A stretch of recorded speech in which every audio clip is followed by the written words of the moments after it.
Welcome, everyone, to episode 61 of the Over the Line podcast on the Degenerate Sports Network. Tonight's going to be a little bit of a light betting show, but we will go into our Sports Jeopardy again. It's just going to be me and Dalton, so a head on head here. But it's still going to be a fun time. Excited for it. We will go ahead just get into our betting here. Last week, I don't know. Does anyone have anything from last week that they were excited about? Who did someone have Wyndham Clark to win? I had him in my top 10 parlay, but Damn, I thought someone had him to win. But yeah, it was I almost had it. Yeah. I will say it wasn't bad. But Clark did win, which is cool. But overall, also it's tough because I had McElroy to win, right? And he started off okay, but it just never worked out. I did get DeChambeau to miss the cut, but I had Oberg to also miss the cut, and he was just fine. Yeah. So I didn't cash out, but that was funny that just that almost, not really almost, but that was one that could have hit. And then my top 10 parlay was McElroy, Fitzpatrick, and Clark. So it was kind of it was sort of possible, but just they didn't finish it off too good. But yeah. Yeah, Bryson, I had him in that to make the cut parlay I had, and I was like, he's the one I am concerned about, and for good reason. So, done betting on him. That's right. But we'll go ahead and get into it. Dalton, I know you have some NASCAR if you want to go ahead and kick us off here. So, last week didn't go great because we all took SVG, and he wrecked. So wasn't That's great. The thing with NASCAR that always worries me is you never know if somebody's just gonna literally just not be able to drive because But we are back at another road course this week, Sonoma in California. So I am taking Shane Van Gisbergen again this week to win at -150. So decent value for him. He won the last race at Sonoma as well. So I feel like -150 is not bad. I think the wreck was helping. And I'm also taking Tyler Reddick +115 to finish top 5 because last race at Sonoma, he finished 6th. He's typically a decent road course driver, and he's just having a fantastic year. Had a bad week last week. I think something happened with his car because he finished he didn't get a DNF, but I think he spun out at some point. And then I also parlayed those two picks together and just threw a partial unit on it at +258 if both those picks happen. Nice. That's pretty good. Yeah. I think DraftKings calls the wreck for SVG last week. I like it. Yeah, I like the idea of. I actually don't like the idea of that. Yeah, I don't like the idea. Yeah. That's good theory. But then again, would they rather risk somebody hitting big on somebody else? True. Yeah, that's the tricky part. It depends on how many people bet. Yeah. But they're probably still making money if SVG doesn't hit. 100%. Yeah. So I got a couple live World Cup bets, and I'll get into my World Cup bets for tomorrow. Right now, we got Mexico and the Czech Republic playing. Or actually, they now prefer to be called Czechia or Czechia. Or it's Czechia. But yeah, Czechia and Mexico. I have Mexico money line at -105. Right now, we're tied at halftime. The tricky part with this one is that Mexico only needs a draw to clinch the group. But I think the Czechs would really benefit from winning this game. They're not really, if they just draw, they're not a lock to go to the knockout stage. So I think second half of this game, you're going to see the Czechs go for it a little bit more. And I think Mexico will get a goal. So you can probably get that money line at better value. I would still grab it. And then I'm also taking South Korea money line at -150. They are tied with South Africa at half right now. South Korea does need to win to have any chance at winning the group. They need a win and a Mexico loss. to win the group. So expect South Korea to really kind of go for it at the end because they don't really. If they lose this game, I think they're still so as long as they draw, they're guaranteed to be through the group, I think, or likely. I mean, that's another thing. A draw would help them a little bit, but a win would help them win the group. So I think you could see them try to go for it a little bit more because I don't think they're that worried about South Africa scoring on them. South Africa's bad. Yeah, live right now, Mexico's at plus 120 and South Korea's at plus 150. Yeah, so that's great value. I would hammer that right now. Yeah. And then for tomorrow, we got 4 games tomorrow. I bet 2 of them straight up, and then I parlayed all 4 games together. Okay. So I'm taking in the Japan-Sweden match. I'm taking draw plus 255. So for that one, it's just kind of one of those situations where both are Japan's at 4 points, Sweden's at 3. A draw kind of works out pretty well for both teams. So I think, and Japan really can't win the group because they already, they're not going to beat the Dutch on goal differential because the Netherlands play Tunisia. So, yeah, they're going to win that game like 4-0. Yeah, I saw the odds on that one. I was like, yeah. So not good. For that one, it's just I think the draw just makes a lot of sense. And then I'm taking Germany money line at minus 125 against Ecuador, even though Germany doesn't really have anything to play for, having already clinched the group.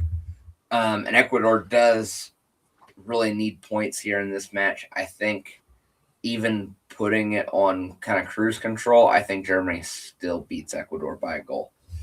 And then parlayed together, I've got Ivory Coast money line against Curacao, Germany money line against Ecuador, Netherlands money line against Tunisia, and a draw in the Japan-Sweden match. And those 4 games parlayed together come out to plus 711. Nice. Slurpee time? All right, we're on the same page. That's funny. I like that little parlay, though. And then I will go ahead. I took some over goals in all the games for tomorrow. Okay. But they're alternate lines. They're not the straight up lines. Yeah. So I have over 1.5 in Ecuador, Germany. Over 2.5 in Curacao and Ivory Coast. Over 2.5 in Tunisia, Netherlands. Over 1.5 in Japan, Sweden. Over 1.5 in Turkey, USA. And over a half goal in Paraguay and Australia. All of those games, there's 5 of them, is at plus 378. And does this make me sound stupid, but does it feel like every few years, European countries pronounce their names differently? Like the Czechia thing? I think some of the newer, in the grand scheme of things, countries, you'll see that happen sometimes for one reason or another. So it is a bit of a phenomenon, but I think it's just because of the the way that it is. I think that's one where I think they have always called it that. We have just called it something different. Maybe, that sounds. I feel like every time I watch the Olympics, I'm like, hold up, what? Now it's pronounced this way? Okay. But I didn't know if that was just my stupid American brain or not. I mean, it is still partly. It's probably part of it. Well, I think what I'm saying is I think it's partly to do with America being dumb about something, but not so much you specifically, just more us doing something wrong until we're finally like, all right, I guess you can be called whatever. And it's like, okay, whatever, man. Like, what are you going to do? So I have a 6-game parlay because I couldn't just do a few games because, why would I do that? So I have mostly games for tomorrow, but I also have a couple for one for Friday and one for Saturday as well. So I have Germany money line. I'm with you on that one, Dalton. I think that they'll still win that game, at least by a goal. I also have a draw with the Japan-Sweden game. I think you have that too from what you said, so I agree with you on that one. I have Turkey money line mostly because I just don't think the U.S. has anything to play for really at this point. And I feel like Turkey, I believe, has been shut out from points in this tournament so far, and I feel like it'd be kind of deflating to just not get anything kind of out of this one. So thought about doing a draw instead, but I'm like, yeah, it's plus 260. It's not too crazy. I could see them doing that while the USA just kind of parks the bus a little bit. Paraguay money line versus Australia. I kind of could go either way on that game, I feel like, but I'll just take Paraguay in that one at plus 185. France money line versus Norway at minus 160. They're one of I think they are the favorite still at this point, so I'd expect them to win that one. And then a draw in Croatia versus Ghana, just because I want to throw another draw in there, pretty much at plus 220. All 6 of those combined is at plus 31,451. Nice. That's healthy. That is healthy. Beat me to it, Casey. That's healthy. Yeah, he has the shirt on. I did not have to change my shirt in the middle of the show this time, so that's cool. So you've just been wearing that shirt since last week, right? See, you would think that I would make that joke, but actually, I literally only wear this whenever we're doing the show. So I probably could just not wash it for a while, but I would feel weird, so I do after every time. So sometimes I will wear it though, admittedly around, and every so often my dad will forget that I have the shirt and be like, nice, yeah, So. It's hilarious. Yeah, it's pretty. He's like, "What's that?" He goes, "Oh yeah, never mind." I'm like, "Yeah." All right, let's go ahead and get into some baseball. I have 3 picks for tomorrow, all money lines. Yankees money line against the Red Sox. The shitter is on the mound for the Yankees. The shitter. Yeah, and classic Yankees Boston rivalry, but I'm taking Yankees money line. I'm taking Phillies money line. The only reason I took the Phillies money line because I thought they were going to lose tonight, and then with their last out in the ninth, they went ahead and took the lead. But I'm still going to rock with it, Phillies money line. And then Pirates money line. I believe Bubba's on the mound, and I just like his name. So everybody does. Yeah, so I'm just going with the Pirates on that one. So Yankees, Phillies, Pirates at plus 452. Nice. I also picked Pirates money line because Bubba's on the mound. Yeah. And then this turned into a really ugly parlay. So I got Pirates money line against the Mariners. I got Royals money line against Tampa Bay. Yeah. And then I'm taking the A's money line against the Giants. That's probably the safest of those 3 picks. Yeah. So. And they parlay together plus 921. Yeah, they do. So the first 3 picks of my, of course, 9-leg parlay, because that's what I do every game. Guess what? Royals money line at plus 116, Pirates money line at plus 116, and A's money line at plus 110. So we're either about to be on a fucking heater, Dalton, or we're about to get no games right, 0. Yeah. So hopefully we're just linked right now, and we're being smart and not stupid. Hopefully it's not just one brain cell we're passing back and forth, and it's many. We'll see. I haven't watched an MLB game in weeks, so yeah. I mean, I'll watch when I can, but it's usually Orioles because it's down here where I'm at. So I have on top of those 3, the Astros minus 1.5 plus 164. The Phillies minus 1.5 with Sanchez on the mound minus 111 feels pretty good. Blue Jays minus 1.5 with Gosman on the mound feels also pretty good, plus 150. Mets money line at minus 112 against the Cubs. Yankees minus 1.5 with again the shitter on the mound, as Casey said, against a Red Sox team that, boy, I would say they're the worst team with red in their name, but Casey would tell me I'm wrong. So, unfortunately. And then the Cardinals minus 1.5 against the Diamondbacks at plus 160. So there you go, Dalton.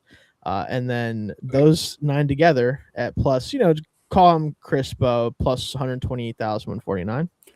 I'll tell you what, though, if you get those first 3 games right, I'm feeling real good. Plus money, you might have a pretty decent cash out. I know. I'm feeling pretty if Dalton and I are right and he hits his outright and I have those 3, I'm going to be feeling pretty good. Yeah. I'm going to be waiting for those. I'm going to be really sweating those 3 hours in between the Athletics game and the Houston game. Well, a couple hours, like the hour before the end of the game hits and then Astros game starts. So it's gonna be interesting. We'll say that. I will definitely keep you guys updated if I it'll be awesome. It'll be the A's that ruin it again because remember that's what happened last time. I had a chance for a cash out that was good, and then the A's like ate shit against your Cardinals. Actually, Dalton is that game, so hopefully they don't do that to me again. But I will say. And they're not in the Little League field in Vegas, so anything can happen. Sputters. Anything can happen though. But the other side of it is like maybe the other team also won't do anything. Yeah, true. Giants kind of aren't doing so good either, so maybe they'll figure it out. But anyway. Yeah. All right. So that's baseball. Let's go ahead and get into the Travelers Championship this weekend. I feel like an addict and I can't quit, but I'm taking Scotty Scheffler. Oh, listen. Round 1 leader. Okay. All right. It was at plus 1,300. I got a little boost on it to plus 1,700. So I just had to go ahead and take that one. That's been the round he's struggled with. I think that's why it's plus 1,300. But he's the favorite and the round 1 leader, and it's just so frustrating. But like I just have to do it because he's had some success here, but he's had some success everywhere in the past couple of years, and it's not panning out. So yeah. But one of these days it might hit. Probably not, but who knows? And then I took 3 guys to finish top 20. All 3 of these guys have had some success at this tournament. I'm taking Keegan Bradley, Sahith Tagala. I think I pronounced that right or wrong. I don't know. And then Tommy Fleetwood. Like I said, all 3 of these guys have had some great success. It was at plus 950, and I got a 20% boost, so it's at plus 1140. Nice. I like that. I'm with you on Fleetwood. That's my guy that I can't seem to quit right now. I think he's going to win. I think he's due for an outright win here soon. I'm taking Fleetwood to win it all at plus 1750. And then for my top 10 pick, I got Russell Henley at plus 235. And then for my top 20 parlay, I call this the Flying High parlay. Oh boy! Here we go. So we got Justin Rose. Okay. All right. Chris Gutterup. Okay. All right. And Ben Griffin. Listen, I got to give you credit on the last one. That's solid. I was really struggling on the last one. That's a good one. It works though. It does work. Shout out Harry Potter. Yeah. And then those parlay together at plus 1,100. Nice. Yeah, I was gonna say I'm like the what parlay? What do you? Yeah. Oh. Okay. I like it. I have a named parlay for myself actually, taking after Dalton. I will get there in a minute. But I have Scheffler to win outright because again, at some point that will happen, and at some point I'll be right, and it won't be because I'm smart. It will be because I am determined. Yes. So at that point, what are you gonna do? But also, I do think it's funny that you bet him specifically to be the round 1 winner because he don't be doing that. Nope. But then again, if he does it this time, he'll probably win by like 12 strokes. So maybe it'll work out for both of us in that way. And then I have a top 10 parlay, sticking with Wyndham Clark, who I had in my top 10 parlay last week, and he outright won that thing. So good for him. Cameron Young at plus 165. Oh, Clark plus 220, by the way. And then Sam Burns at plus 175, all to finish in the top 10. That one is at plus 2,232. And then my top 20 parlay, which I'm going to call the Mick parlay, because we got Maverick McNeely. And then I needed 2 other people with Mick, and the only 2 I found was Matt McCarty, who I don't know anything about, and Denny McCarthy, who I also don't know anything about. And I'm going to guess they're bad because it was at plus 350 for McCarthy and 310 for McCarty. And then McNeely plus 115 because, he's pretty good. So those 3 together is a plus 3,866. I'm going to assume that this one probably won't hit, but it would be the funniest one for me to hit. Yeah. Denny McCarthy's okay. Okay. That's good. And he has the longest odds, so maybe McCarty's okay too. We'll see.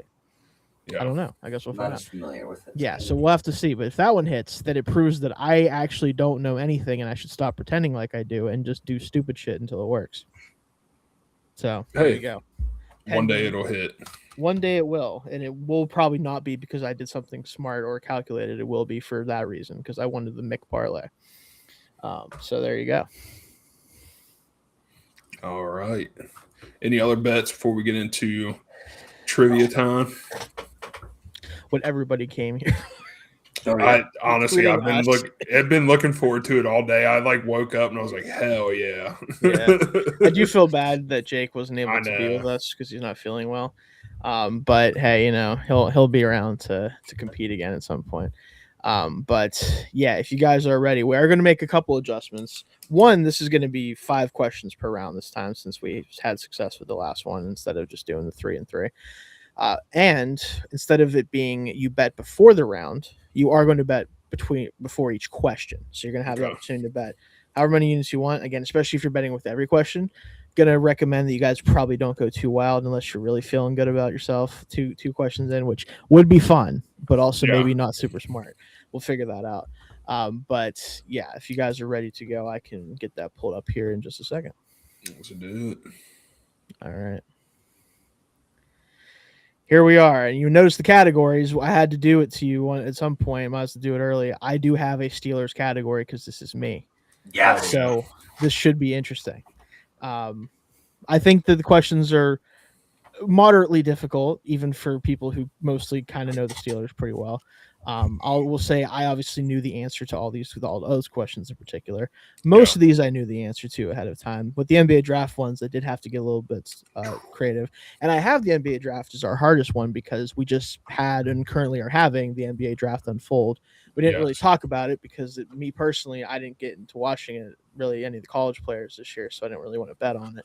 But that is currently going on as we speak.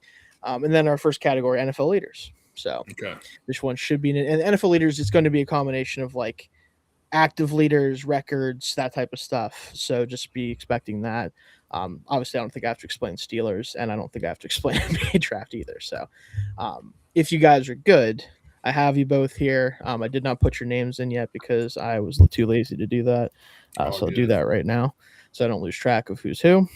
And then juice up my points for this NBA draft one because that's going to beat my ass. But we'll see. Yeah, it is meant to be the hardest one. I don't know if it really will be per se. I guess it depends on how much you each know about the NBA draft.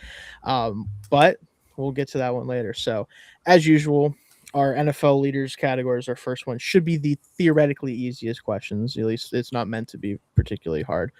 Steelers will be our middle tier, and the NBA draft will be our final tier. So with the NFL leaders one, you'll essentially be looking to double your points with each question. So whatever you bet units wise, you'll be able to double them each, or again, if you do, let's say 5 units, you can get 10 units back if you get the question right. So.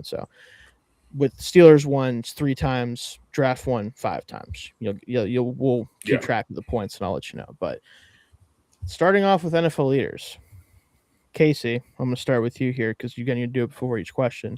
For the 100 question, which isn't necessarily the easiest one, I just have 5 questions in this category. Yeah. How much do you want to put on the line here?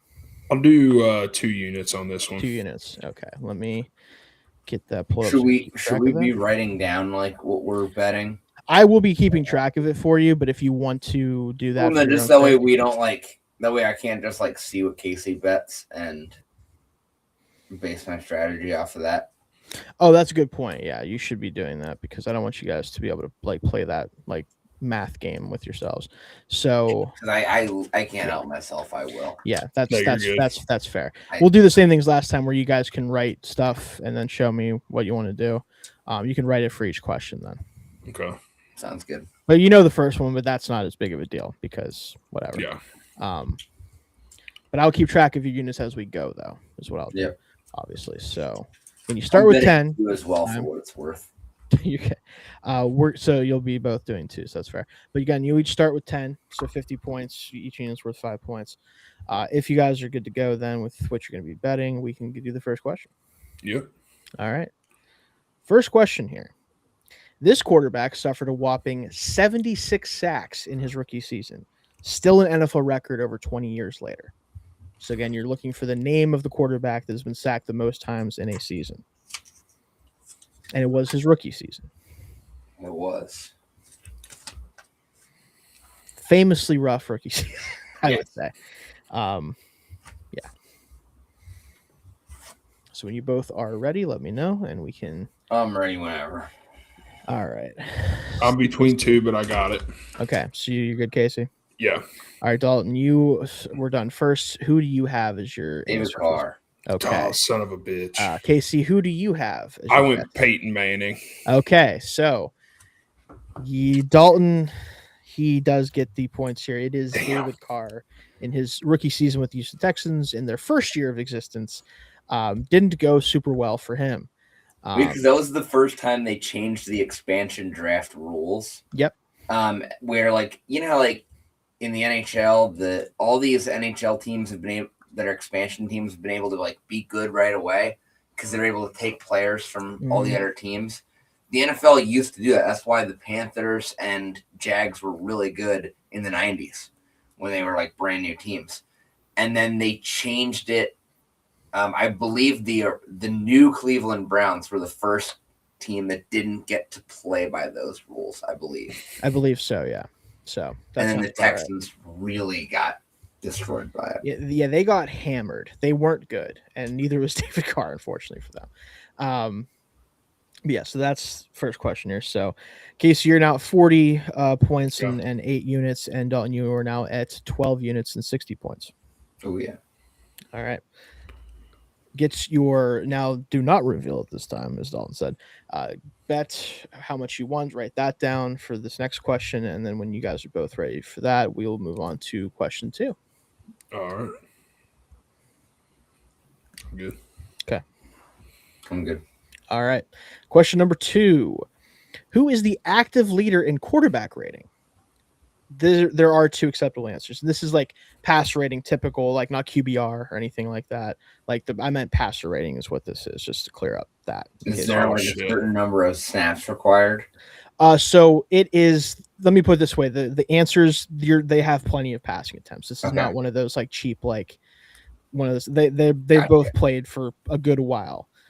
There's 2 answers because there's 2 that are identical. So either one I will accept. And you said it's not QBR. No, it's like traditional pass rating. Think of like that 158.3 scale. Gotcha. That's what we're talking about. I think this guy is still there. Again, they are active. So again, I'm not talking about like technically career. They are. I do believe they're also the career leaders technically at this point in time, but they are both active players still. So when you guys have an answer, let me know. Yep, I'm ready. You good, Casey? Yeah. Okay. Casey, why don't you kick us off this time? This one might bite me in the ass, but I'm going with Brock Purdy, 2 units. Okay. Dalton, who are you going with? I bet 3 units. I said Matthew Stafford.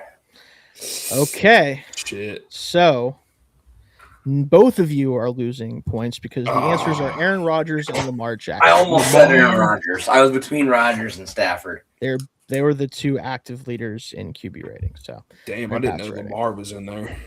Yeah, his efficiency as a passer is about as good as we've ever seen in the history of the sport from that level, at least from the passer rating level. So Casey, you lose 2 more units down to 30, and Dalton, you are now back down to.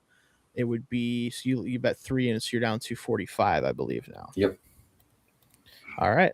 I need to get this one. So Casey, you did technically make up some ground there because yes, I did. So by at least not betting too much, you did manage to gain a little bit of ground back here.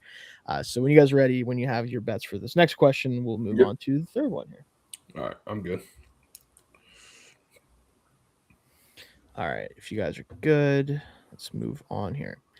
So this one, I did have to have this preface here, removing Derrick Henry from the equation, because if I asked any rushing related questions for active leaders, the answer is Derrick Henry by like so much. It's stupid. So I was gonna have you do that. It'd be stupid. But removing Derrick Henry from the equation, who is the active leader in the NFL in rushing touchdowns? It's an active leader currently outside of Derrick Henry.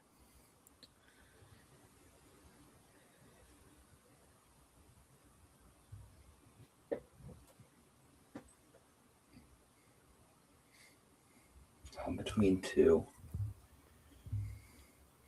This one, I'm not going to lie, is a little bit. It's tough. It's pretty tough, but I liked the answer to this one, so I had to put it in. That's the most I can give you, is that I thought the answer was pretty funny. Fuck, active. Now I'm fucking myself over So- because I'm going through every Yeah. team.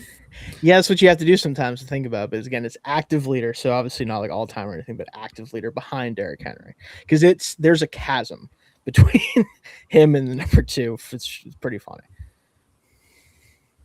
Such as life in the NFL as running back nowadays. All right, I think I'm good. All right, Dalton, you good too? Yep. Okay. So, Dalton, let's go back to you for the first answer here. Who do you have? So I'm taking a shot here. Okay. I bet 2 units. Is it Alvin Kamara? Oh my god. Okay. So 2 units on that. Casey, who do you have? Now this one I'm gonna hurt myself because I think passing's gonna go into it, but I went CMC for 1. Okay, so 1 unit. Kamara and CMC. Those are both good answers, but both incorrect, actually. Fuck. It is Josh Allen. Oh my god, I wasn't even thinking quarterback. I wasn't even thinking quarterback. That's why I saw that he was number 2, and I'm like, oh yeah, that's going in. That's because it's crazy. He has 79 rushing touchdowns in his career. Who's supposed to get that answer right, Shane? Me. Did you actually No, that's one I didn't know for sure. But I was like, I know that Derek's by far the number 1, but I was like, I feel like I was kind of in the category with you two of like, I could be CMC or Kamara. They've both been around a long time, but like, I wasn't 100% sure. But yeah, when I saw it was Josh, I'm like, yeah, I have to put it on. So, Yeah. But it was like, that's damn, dude. That one, I was not expecting that. You bet 2, right, Dalton? Yep. Okay. So still lead Dalton here, but catching up.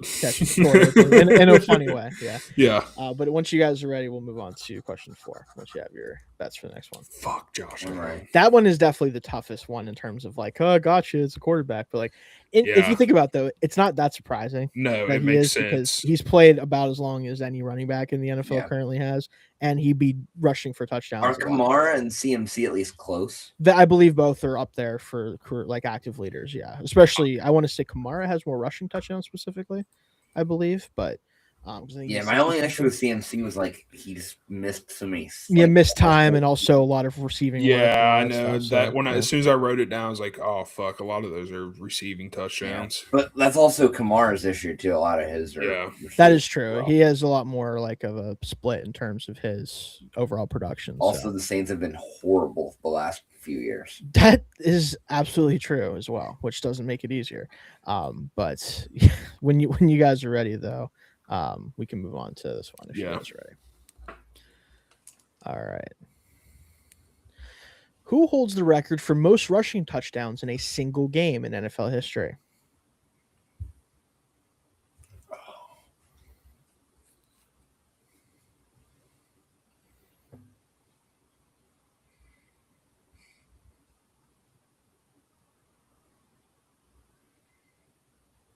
I feel like I can see the answer like when I've watched a game before and they've like popped up a graphic and it's pissing me off. That's part of the problem. By the way, just so you guys know, the Christian McCaffrey has 62 rushing touchdowns and Alvin Kamara has 61. Hurts, Jonathan Taylor, Josh Jacobs, all above them, behind Josh Allen. So, Jonathan Taylor, yeah, he has 69 actually. Nice. So there you go. Yeah, who holds the record in a single game? Yeah. No, that's not it.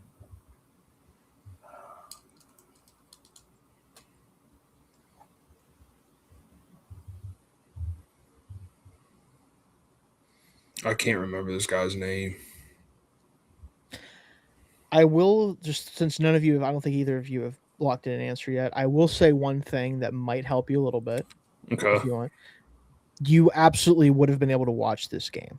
Like you would have been watching the NFL during this time. It was relatively recent that this happened. Relatively. So if you're thinking like somebody did this in like the 80s, like that was where my mind was going. It's not that type of thing. Just throwing that out there. Yeah. And this person stands alone in this. Like there's no tie for this. He is by himself in this list. So.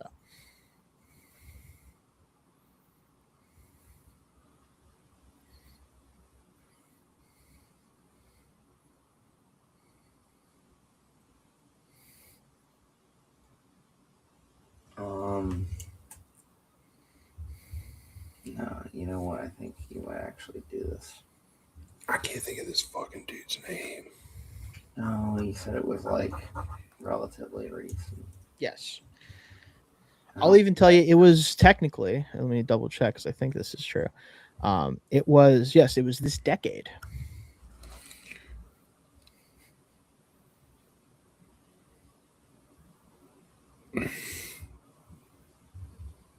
Which does seem, even I was like, because I didn't know this, but I was like, oh yeah, that did happen then. It did throw me for a loop for a second. Yeah.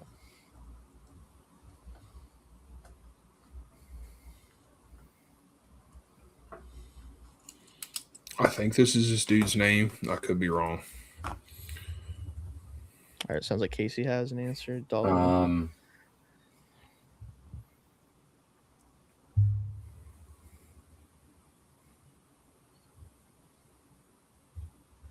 I don't think this is right, but I don't have an answer.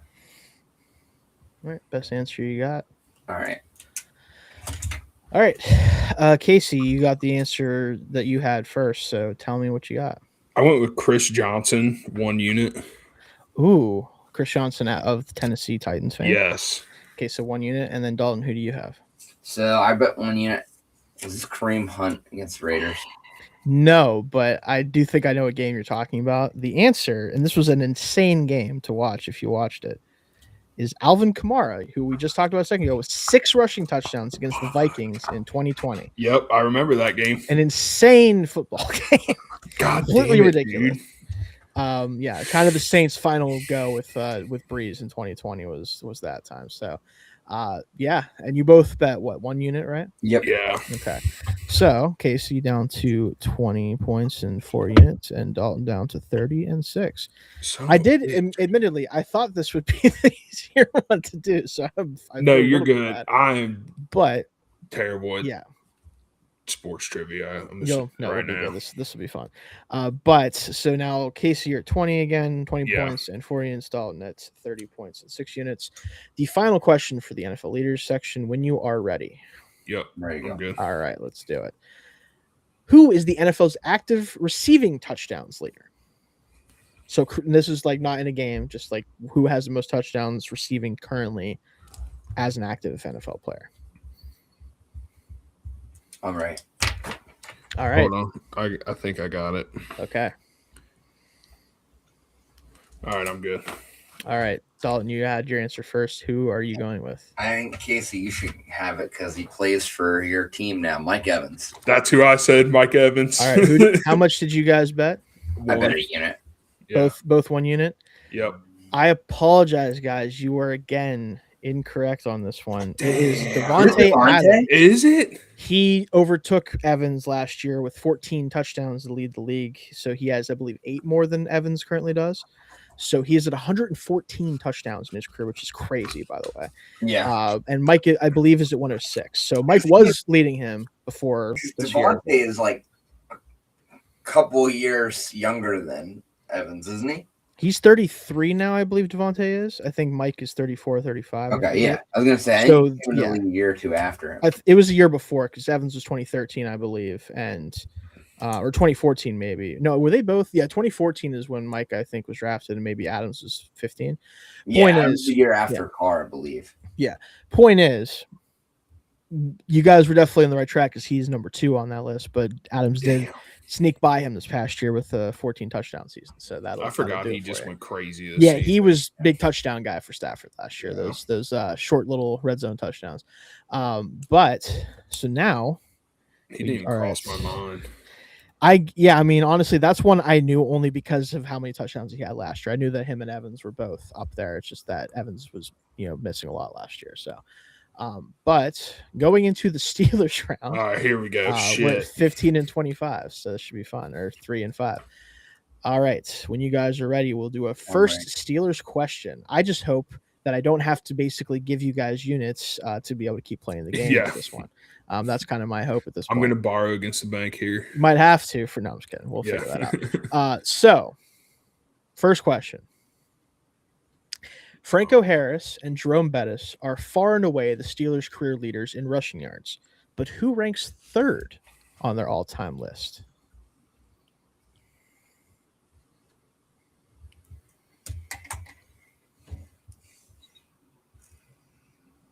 the fuck is that dude's name?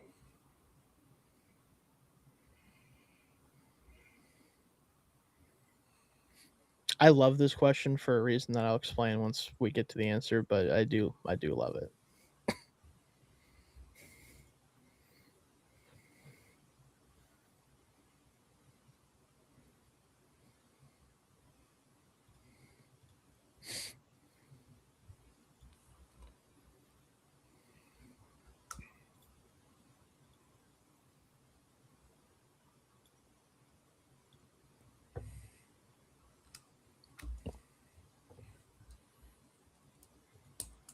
What the fuck is that guy's name? Excuse me, guys. Whew. I don't think it's running back. In rushing yards?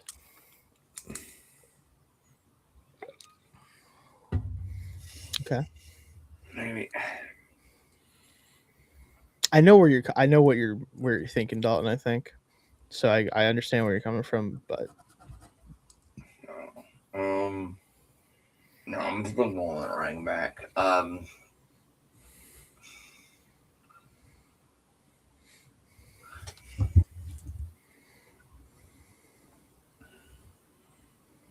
can't think of this dude's name, so I just have to write down. okay.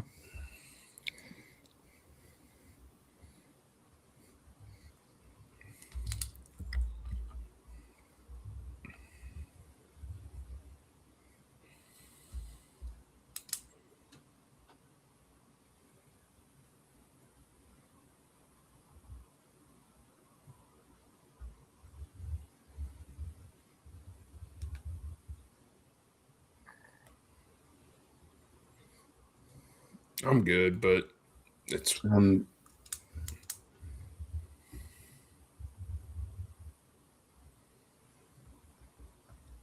know what? I'm gonna try it. All right.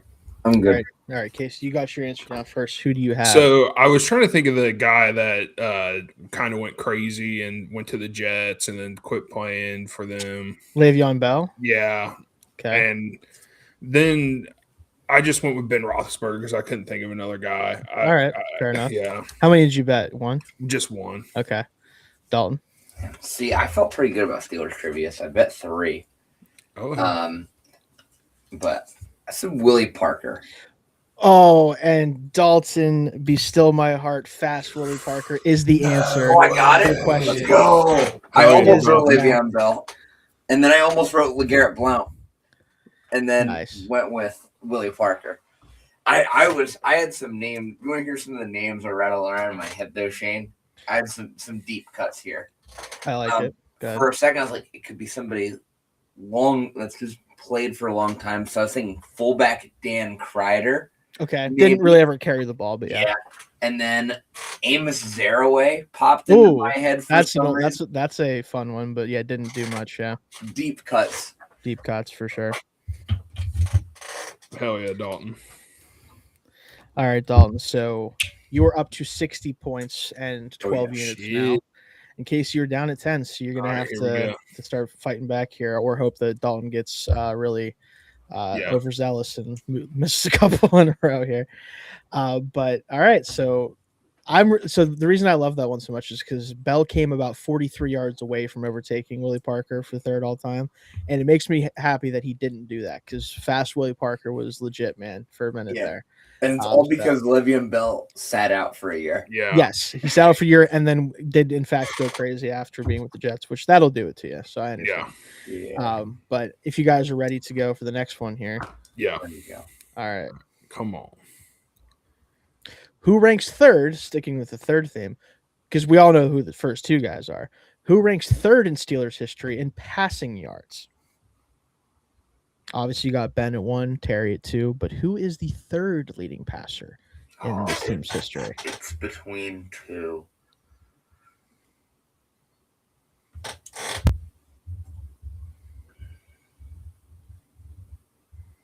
This is another close one. You are right, Dalton, to say it's between 2.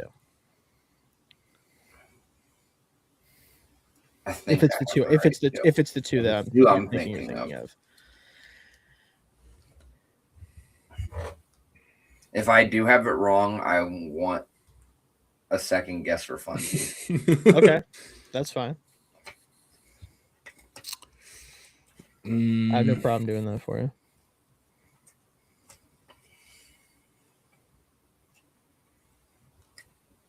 I'm going to concede the point. I can't think of one. I can't think of it. I mean, I'm sure you can come up with a name. That's all right. Here we go. I don't want you to just be like, I got nothing. Yeah.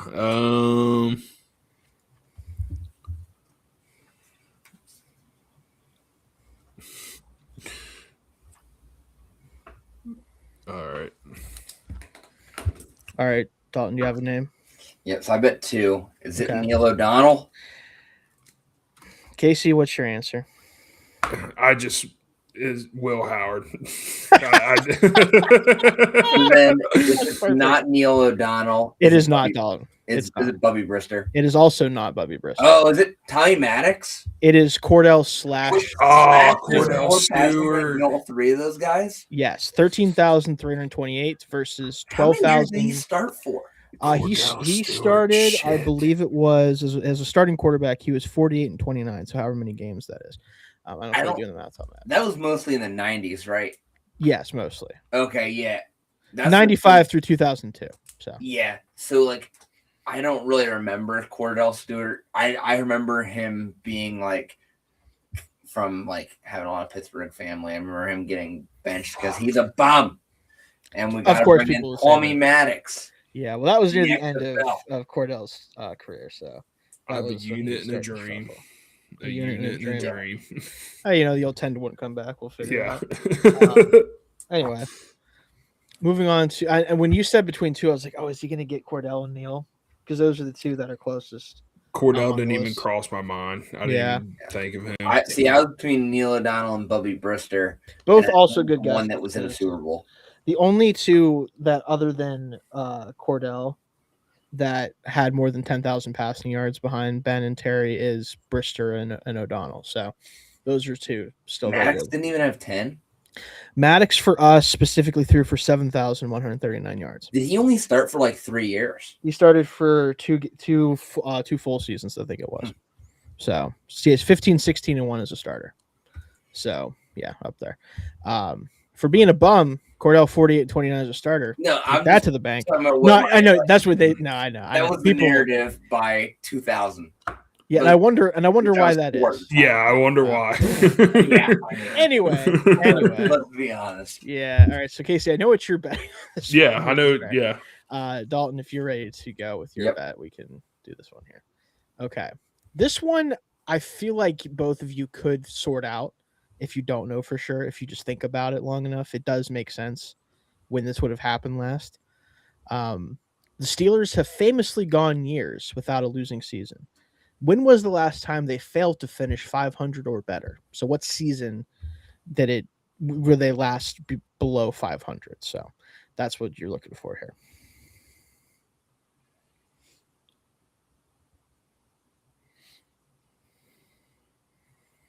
A reminder. I'm trying to remember the year that this gentleman was drafted. So a reminder, though, Mike Tomlin did not have a losing season in the entirety of the time he was here, but the streak does extend beyond that. Just throwing that out there. So you don't want to just think about how long Mike Tomlin was coaching for the Steelers because we're both. I think Casey and I both know the answer. Yeah, I'm just trying to which year it was. Yeah. Yes. So again, you're just trying to figure out what year it was. Yeah. This year just keeps popping in my head. I don't know if it's right though.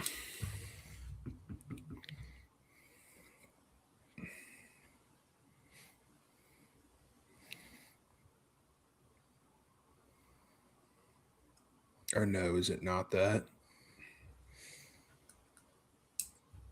I think you mentioned the draft, Casey. That is a good thought process for this. I know, and I'm trying to think. Yeah. I'm gonna punch myself because I feel like I'm within a couple years of it, but I could be wrong. All right, I'm ready. Okay, so do you have an answer you feel good about? Yeah, I'm gonna say 2002. All right, Dalton. 2 units. I said 2003. Oh well, Casey, you were 1 year off because Dalton is correct. It is 2003. the year that, which by the way, you're basically just going to stay at 1 unit because that way you can keep that's betting a fine. unit. Yeah. But Dalton, you bet how many again? I bet 2.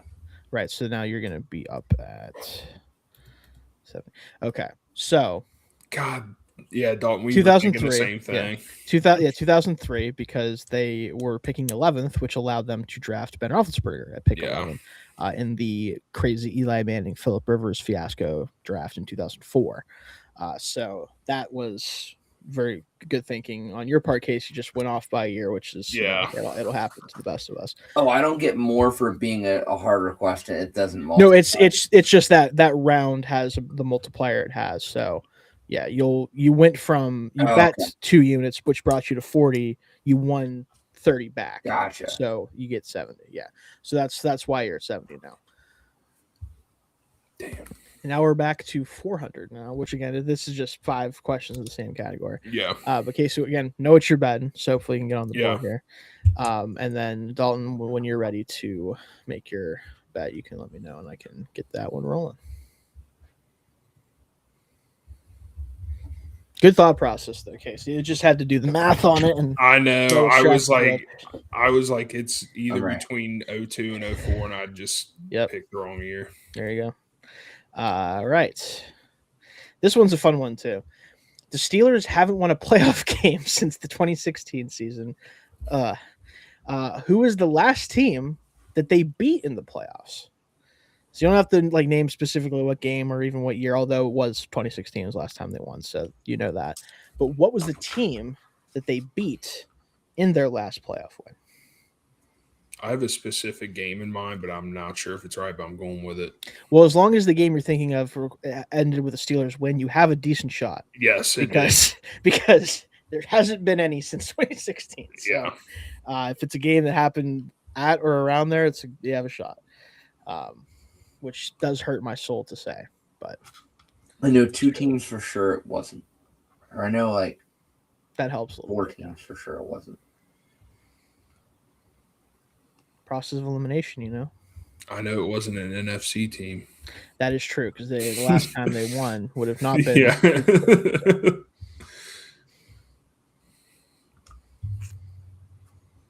These last 2 questions are not kind to me, by the way. I did this because it was funny.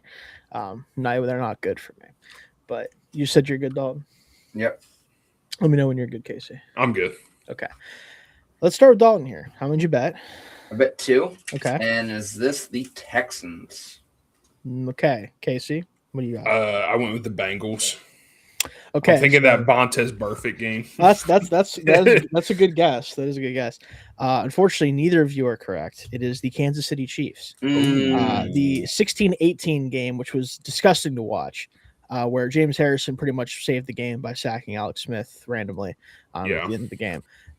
Which, by the way, I consider the. Oh yeah, it would have. It couldn't have been the Texans. Yeah, because the Texans beat the Raiders in the wild card round. They did, and that was that's right.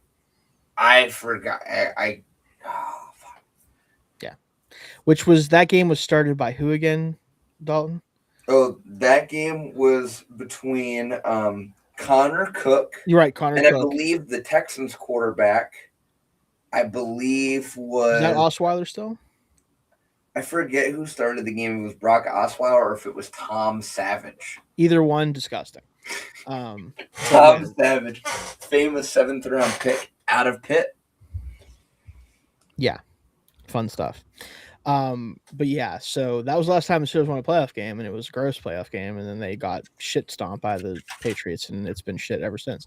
Anyway, when you guys are ready, well, specifically Dalton, let me know when you are ready to make your bet and get going. Fucking Reds had bases loaded, down 1 run with 1 out, and they fucking hit into a double play. That's that kind of night, Casey. Unfortunately, it seems like fucking goddamn it, piece of shit. I will say, I think Casey has a chance with the NBA draft one where this could end up being a shitstorm of just epic proportions, and it's a game of attrition. I'm hoping that my lack of knowledge in the NBA is just gonna help me in this. It's just a beginner's luck type deal. So that'd be fantastic. Yeah. But when you guys are ready for me to show you the question, let me know. Yeah. All right. The Steelers have lost 7 consecutive playoff games, which is true and makes me sad. How many of those games were decided by one score? So, of those 7 games, how many of them were the Steelers within one score at the end of the game?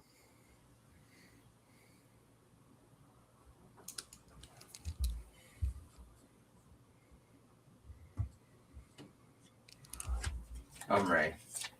Okay. Yeah. You guys, okay. All right. I'm ready to be heard. Dalton, I would like your answer first here. How many did you bet? I believe the answer is 5. Okay. Casey? Yeah, I went with 5 as well.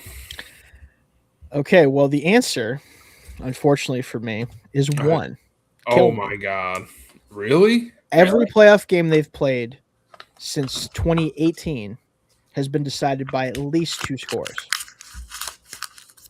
They have been getting shit stomped over and over and over again to the point where I don't even watch them play. See, I just thought they were losing a bunch of like really gross. That's what I was thinking, like some bad weather. Let me break it down real quick for you, since why not? They lost to the Jaguars in that 2017 miracle playoff run. Yeah, 42-45. Okay.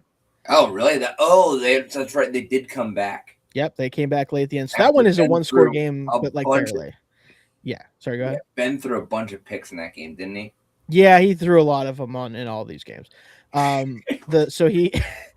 So they lost 45-42, and then the next 6 playoff games, or 5, sorry. I think it is 5 technically. Yeah.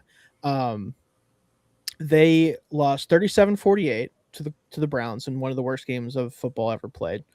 The Chiefs 42-21, the Bills 31-17, the Ravens 28-14, and then last year I would say the piece de resistance of shit by the Steelers team over the past decade, 30-6. And then they not only invited that quarterback that started that game back, they basically begged him to show up. So that's what my life currently is like. So there's that. Anyway, so Casey, again, you do kind of gain ground here again. We're back to Dalton starting where he began this whole game at 50 points and 10 units. And now we're moving on to the NBA draft, which we'll see how this goes. This should be interesting to say the least. Most of these I will say I did know the answer to. There's I believe 2 that I did not know at all, but I thought were fun questions to ask. So we'll see if we get there. When you guys are ready to, I guess again, Dalton too. Right, I am betting a unit the rest of the way. Oh, he's trying to game you, Casey. No, that's fine. No, I lost. I will not get any of these. No, he's right. We're about to find out. First question. Who was the last college prospect? I specify college because not international players who wouldn't be able to fall in this category. Who was the last college prospect to be drafted number 1 overall from a mid-major school? So not a blue blood, not a power conference school. The last prospect to be drafted number 1 overall from a mid-major school. I'm right. I knew this one because I remember how terrible it was, if that helps anyone.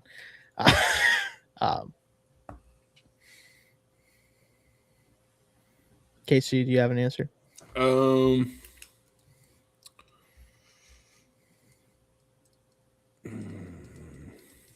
Yeah, this is the definition of a good college player. Not really a guy you take number 1 overall in the NBA draft. If it's who I think it is. I can't think of the dude's name, but I'm going to explain it and hopefully. You know, at this point, close enough. Correct. Yeah. Close enough. All right. Let's start with Dalton here. For 1 unit, Jalen Suggs from Gonzaga. Okay, so first thing, wasn't the first overall pick, so you lost that one. But fair enough. Is that at least his name? I don't remember if he went to Gonzaga, but I know. No, is that his name? Jalen Suggs. Yeah, that's an NBA player's name for sure. Yeah, so you have that right. But it wasn't the first overall pick, so yeah. Casey, do you have an answer? Who was that dude from UC when they had Bob Huggins and they were like 2 overall in the country. I can't think of his name right now. I'm not sure if I could tell you. Anyone? So that's probably not the answer. Okay. It's not, so don't worry about it. Let me But look it up. the answer though is Anthony Bennett from UNLV in 2013. Yeah. What year was that? 2013. He was the last number 1 overall pick to be from mid-major school, and it was horrendous. He did not do well. The 2013 draft will return in these. Did Suggs go 2 overall? I believe. What year was he drafted? Was it 2021? Was that? Yeah, it was 2021. He was 5th overall to the Magic in 2021. I was thinking of Kenyon Martin. Oh, Kenyon Martin. Okay, yeah, I know what you're talking. Yeah. But yeah. He was drafted in 2000 as the number 1 pick. So, but yeah, so it's 2013 with Anthony Bennett. Terrible basketball player, unfortunately for him. The Cavs just didn't. They didn't. Yeah. It was a bad draft. Well, again, Yeah. this will come back again. So we'll you'll see. 45. Yeah. So you'll see that one again. So when you're just doing one, like you said, Tom, Yep. yeah. All right, next one here. This one's a fun question that I do think is possible for you both to get, depending on if you were watching basketball at this time. The then Charlotte Bobcats, now Charlotte Hornets, missed out on drafting Anthony Davis in 2012, despite winning just 7 games during the 66-game 2011 season, landing the number 2 overall pick in the lottery. Who did they draft as a consolation prize, in quotes, for good reason? Anthony Davis goes number 1 in 2012. Who is the number 2 pick after him to those Bobcats? I can see him, and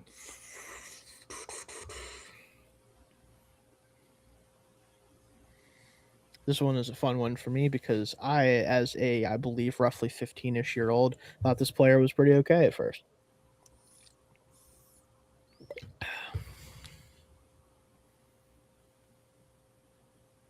don't even have an idea. I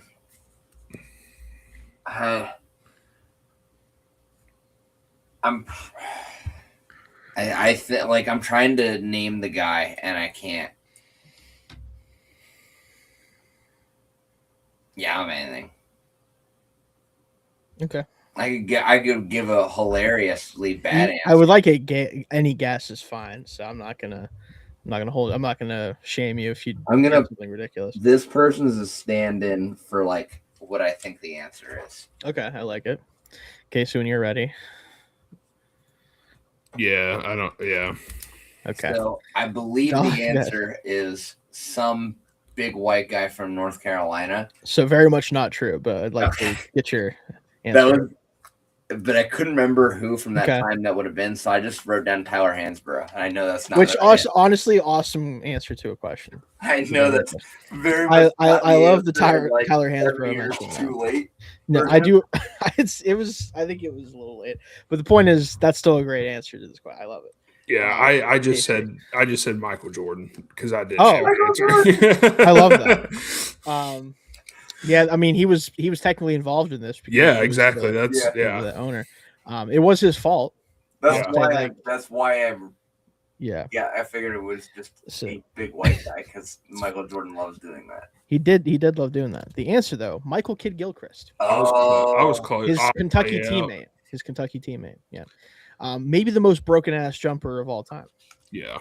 It's kind of funny that he was even ever a wing at all. It was insane that he could play the wing. So yeah, that's a fun one. I got the first name right.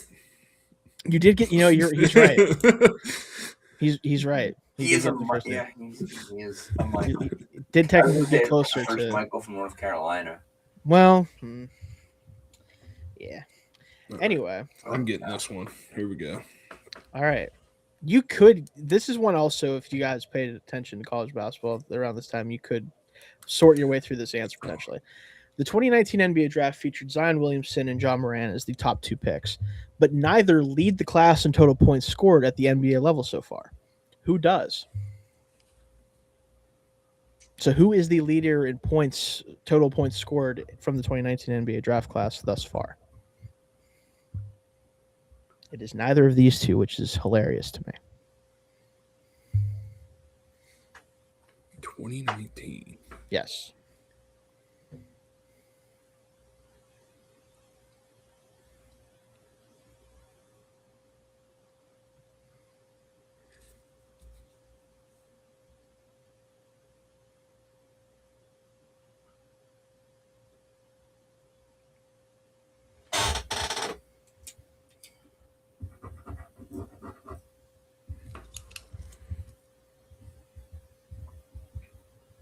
I don't even know if this guy was drafted this year. I don't even know if he was drafted, but I don't even know if he was drafted.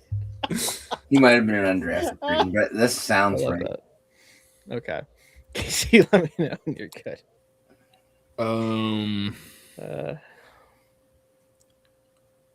Let me go with.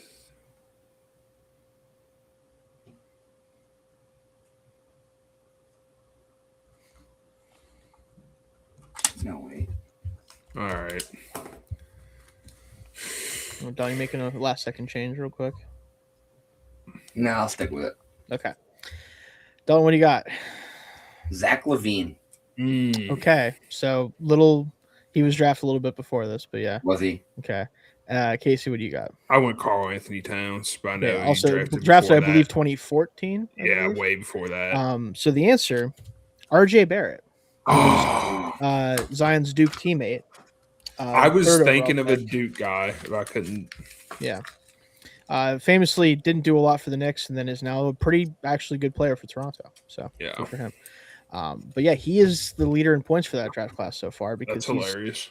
He's scored a good amount of points and also just played more games than most of them because Morant actually plays. Yeah.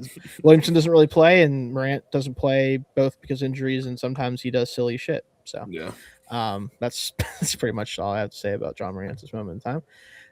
But down to 35 now, Dalton. The lead is shrinking, although Casey is going to have to get one of these questions right if he wants to. Yeah, I know. I'm going to get one right and go all. This is the one. Here we go. All right. Let's go.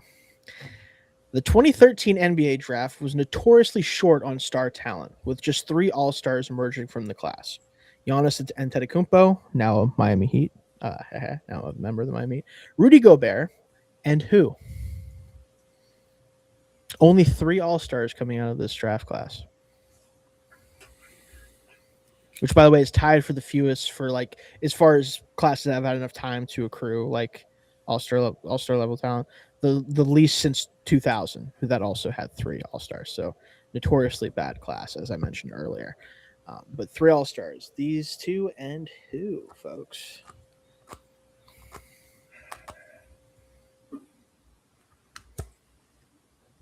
Too late for him. Dude, why am I shitting the bed on names now? 2013. That guy was drafted before that, I think.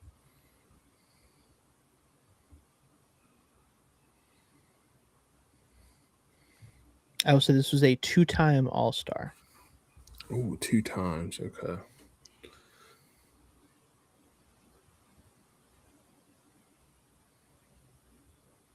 Yeah, I'm going to stick with my thought. Okay. I would love it if either of you got this one right because it's so funny. First of all, 3 All-Stars from a draft class is not very good historically. Just throwing that out there. All right. All right, Casey, you have an answer?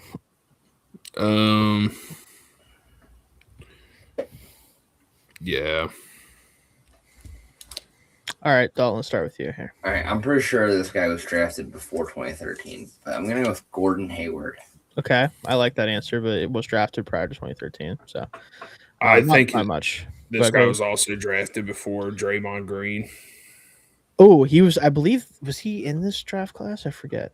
I don't know, but I feel like he's sneaky. Doesn't have many All-Star games for some reason. He would be. Yeah, but that's fine. Casey and I both went with guys that I believe were from the same draft class. Yeah, they played against each other right in the national championship game.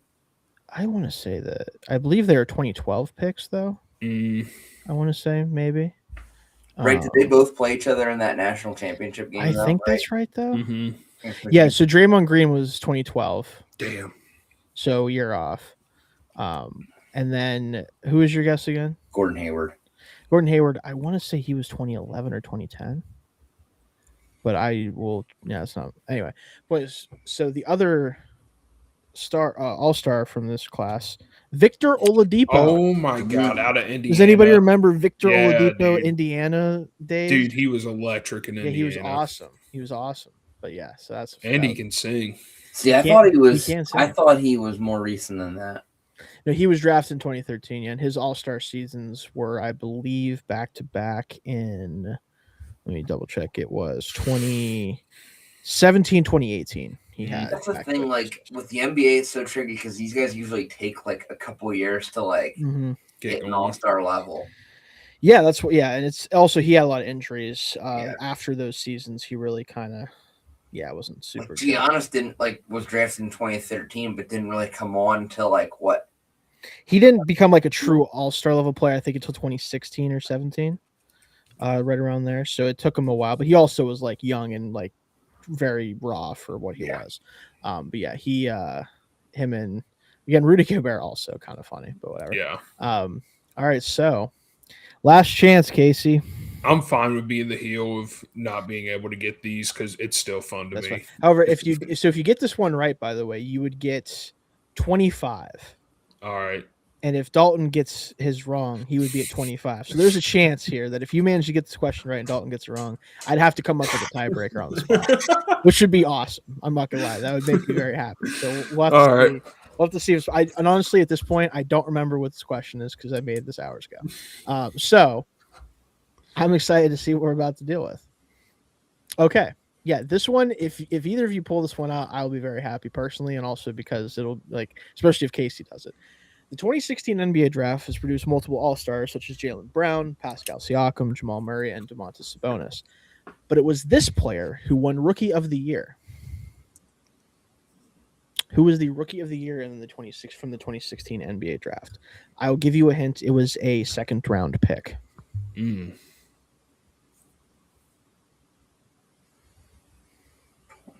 16.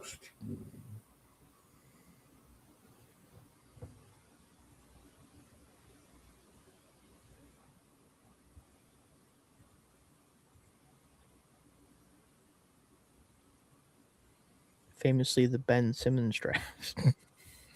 We don't talk about him. Benjamin Simmons. Sixers had 3 like high draft picks from the process, and 2 of them turned out to be plagued with the yips. How does that happen? Just being unlucky, I suppose. I don't know. But like specifically, like just like the complete yips when it comes to like shooting. Not good.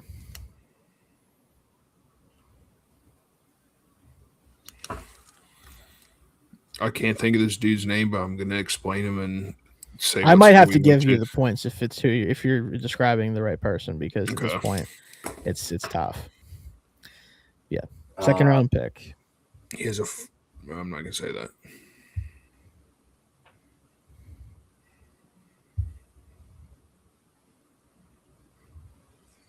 You know what? I'm going back to the well again.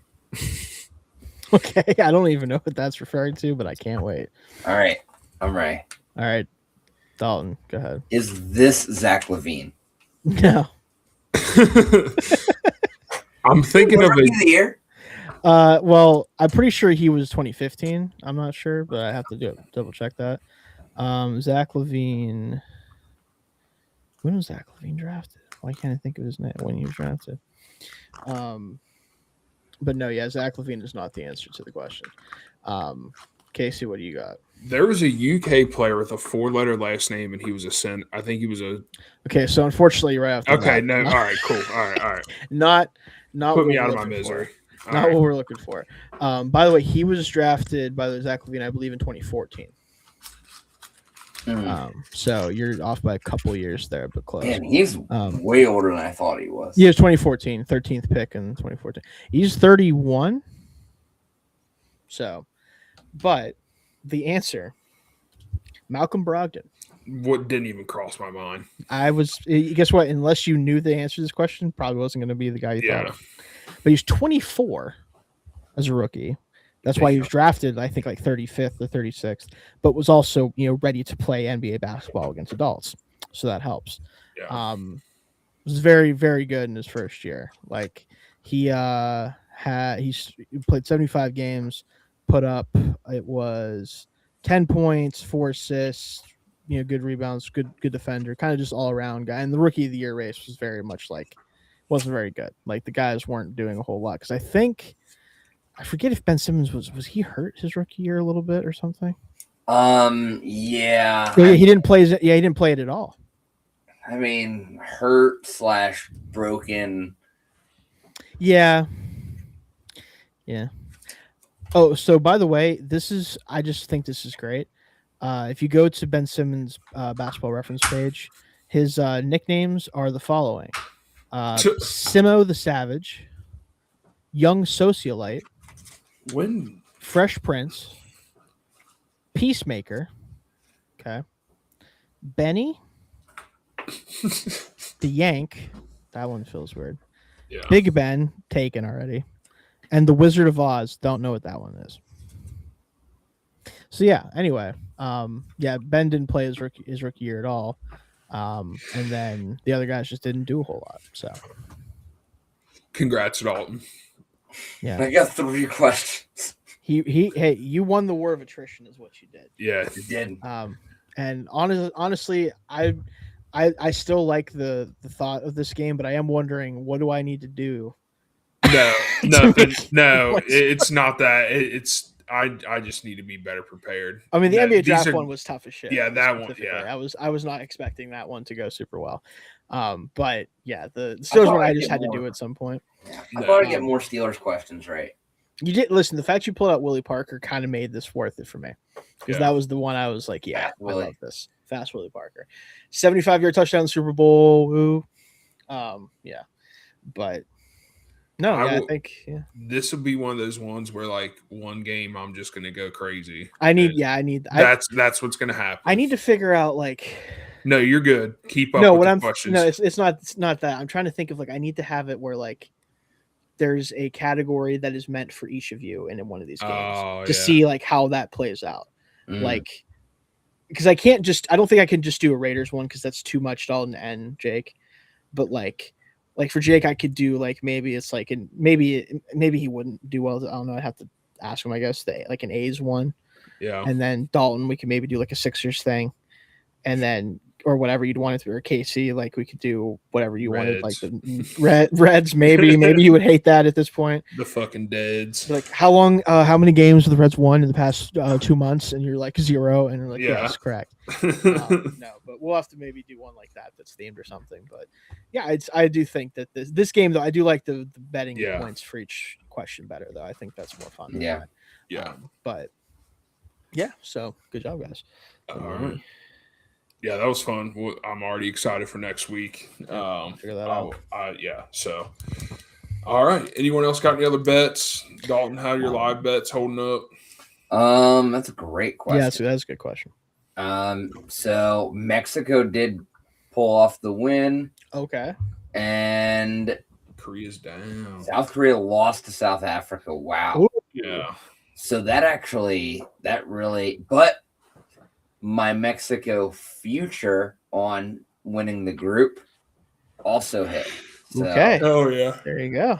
I've hit a few of those already. Nice. But yeah, so Mexico's wins the group with that, and I believe South Korea now. So that's gonna put South Korea in 3rd in the group. South Africa finishing 2nd in Group A. Interesting. Who had that? I don't know anything. Yeah. But no, yeah, that's pretty sweet that you hit the Mexico bets. Yeah. But the only thing I'm betting is that Brendan Sorsby is not playing football this year. That's 100%. Another development. And listen, to finish the show on this, because it is again technically betting related. Yeah. Technically, tangentially. I definitely understand having a hard line on gambling when it comes to like the NFL and this professional sports leagues. However, it is hard for me to really sit here and be like, you couldn't do the supplemental draft for someone in the situation, considering if it was anything else that didn't end with them in prison, you would have probably let them do it. Yeah, I don't get how this is any different from Terrell Pryor and Tattoo Gate. Yeah, it's just because they're just so much like, oh, the integrity of the game. It's like, dude, there's some guys playing your sport you probably shouldn't be letting play your sport. He's going to be in the 2027 draft. Yeah, like which there already has been people talking about like, are they going to like once he gets into the NFL through the draft, are they going to then suspend him still? which Probably. is insane at that point because like he's not a member of the NFL right now. He's done nothing to the NFL specifically to break their rules. Like you can't break a rule for a place you don't exist in. Well, that's what they did that's what they did to Pryor. They let him go into the supplemental draft, and then I believe he did have a suspension right away. He might have, I don't remember. But like the fact that that's the thing is kind of insane to me, because it's kind of like, hey, you did this thing in college that was bad. You also get suspended for it here, when it's like it has nothing to do with the NFL. It's different, like if you commit a legitimate crime, versus like, oh well, here's the thing, you can't do that in the NCAA, but you also can't do it here. It's like, well, I didn't do it to you. I didn't bet on an NFL team. The NFL has to protect the integrity of the NCAA football, because if they don't, and NCAA football becomes like a clusterfuck, then the NFL has to actually go and get their own farm system. Yep. Which they would manage to screw up if they did that. So. Well, it would just be very expensive. That is true. It would be very expensive. But I would love to go watch the Eagles minor league team in like Hershey. Yeah. That'd be fun. The Hershey Squirts. Yeah. All right, and let's go ahead and end the show. All right. We appreciate everyone watching tonight. The Hershey Hashlings. Yeah. Home run parlay. We'll have one since it's maybe. Maybe since it's 3 legs. We'll see. Yeah, but we appreciate everyone watching tonight. Even though I got destroyed in trivia, I'm still excited for next week already. Like I said, one of these days my brain's gonna be clicking. So, but we do appreciate everyone. What? Yeah, 2-0 there. Yeah, I forgot. Yeah, Dalton 2-0. Now, granted, Jake wasn't around to fight you. Still 2-0. Yeah, Jake would have crushed in the NBA draft, I feel like. Maybe. I don't know. I'm not sure. Honestly, I'd have to. Maybe he's just too associated by the Kings. He just doesn't care. Yeah. So we'll see. But his Steelers answers for some of those questions would have been very interesting. Yes, I would. That's one of the reasons why I did it. Yeah. So we'll have to see. Especially with him being like a couple years younger than me and Casey. Yeah. The early 2000s questions would have been very interesting. I do wonder though, because of what his job now, how much he's just soaked up from talking to people.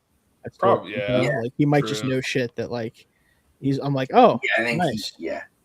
But I don't know because it depends. Yeah. But yeah, good point. But yeah, we will see next week if we can get someone else to get in here. Yeah. So much. I also want to try to get some people we know involved at some point. That would be fun. So I'll have to figure that out. It's a little too short notice tonight, I think, to ask anyone, but keep that in mind moving forward. So, but yeah. Yeah. But appreciate everyone watching tonight. We'll be back next week, 9:30 Eastern on Wednesday. Look out for the home run parlay, and peace.